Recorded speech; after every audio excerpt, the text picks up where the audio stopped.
to change your feelings from negatives to positive. Anybody have any idea why?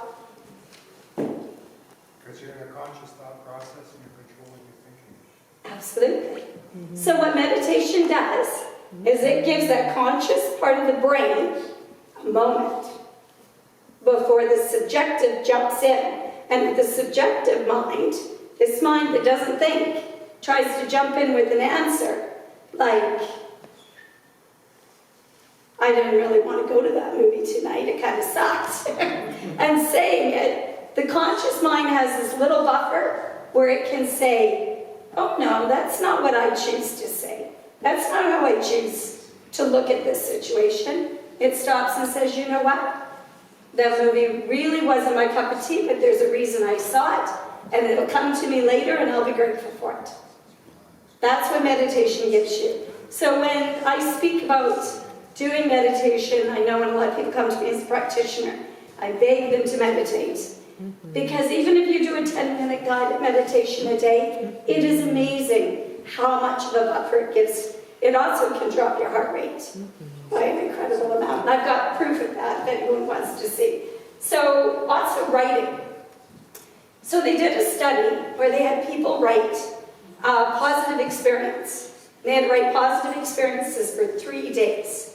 And they did a psychological test and found out that those people were way happier than the control group that just kind of wrote about anything, just whatever happened in their day with no particular emotional attachment to it.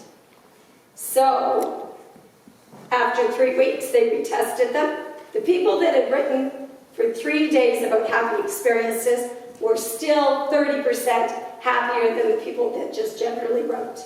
So that shows you how long that effect can be. So when you're writing, write intentional. Even if it's just thank you cards to people. I find when I do thank you cards on a regular basis, it lifts me up. It keeps me way more positive. I also get a lot more invites for dinner, just saying. And play. When did we stop getting up from the dinner table and go run outside and play tag? When did we stop? When was that time that we stopped being so excited to finish our meal, to go out and see our friends? Or have our friends over? Play. Be joyful. Find something. I don't care if it's dancing in your living room. Find something that brings you joy. Play cards. Watch a comedy. Do anything to elevate that feeling. And that also helps the subjective mind realize, oh, she's playing that song. Change is coming. That means we're in a happy mood now. And it doesn't take a lot. And it switches. And what you'll find are people will say to you, what have you done lately? Something's different about you. You seem younger. Did you have something done? It all has this effect.